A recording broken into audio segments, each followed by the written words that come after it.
புதுச்சேரி தொகுதியில் பாஜக சார்பில் வேட்பாளராக களமிறங்க யாரும் முன்வரவில்லை என்று முன்னாள் முதலமைச்சரும் காங்கிரஸ் கட்சியின் மூத்த தலைவருமான நாராயணசாமி விமர்சித்துள்ளார்.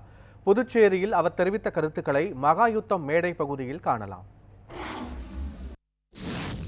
ஆனால் பாரதிய ஜனதா கட்சியில் கடந்த 3 மாத காலமாக யார் வேட்பாளர் என்ற நிலை தெரியாமல், உள்ளூரை சேர்ந்தவர்களா வெளிமாநிலத்திலிருந்து வருகிறார்களா என்று தெரியாமலும், புதுச்சேரி மாநிலத்தைச் சேர்ந்த யார் நிற்கப் போகிறார்கள் என்று தெரியாமலும், நிற்க வேண்டும் என்று வற்புறுத்துவர்கள் ஓடுவதும், நிற்க மாட்டேன் என்று வெளிநாடுகளுக்கு ஓடுவதும், நிற்க வேண்டும் என்று சொல்லுவர்கள்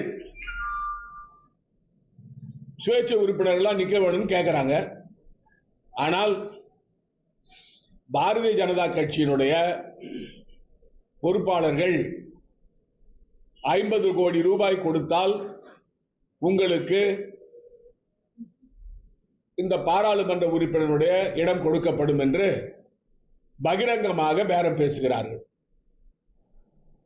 அமலாக்க பிரிவுத்துறை சோதனை செய்த 3 நாட்களில் 1300 கோடி ரூபாய் பாரதிய ஜனதாவுக்கு சென்றிருக்கிறது, பாரதிய ஜனதா கட்சிக்கு சென்றிருக்கிறது அந்த மார்டின் கம்பெனியில்.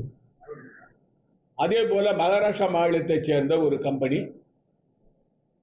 அவர்கள் 1100 கோடி ரூபாய் மகாராஷ்டிரா மாநிலத்தில் கான்ட்ராக்ட் எடுப்பதற்காக அவர்களுக்கு சலுகை செய்ததன் காரணமாக அந்த தொகை பாரதிய ஜனதா கட்சியினுடைய நன்கொடை பத்திரமாக அவர்கள் கொடுத்திருக்கிறார்கள். இது போன்ற விவரம் பத்திரிகைகள் வந்திருக்கின்றன.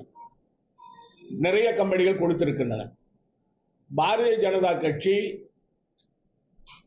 கட்சிக்கு பணம் சேர்ப்பது வருமான வரித்துறை, அமலாக்க பிரிவுத்துறை, சிபிஐகளை வைத்து இந்த கம்பெனிகளை சோதனையிட்டு அவர்களை மிரட்டி இந்த நன்கொடை பத்திரங்களை பெற்றிருக்கிறது. அதற்காகத்தான் நன்கொடை கொடுத்தவர்களுடைய விவரங்களை வெளியிடக்கூடாது என்று பாரதிய ஜனதா ஆட்சி அந்த சட்டத்தை பாராளுமன்றத்திலே கொண்டு வந்து நிறைவேற்றியது. இது ஒரு இமாலய ஊழல், நரேந்திர மோடி அரசினுடைய இமாலய ஊழல். இந்த ஊழலை உச்ச நீதிமன்றம் இப்பொழுது வெளியிலே கொண்டு வந்திருக்கிறது. நரேந்திர மோடி அரசு ஊழலில் திறத்த அரசு.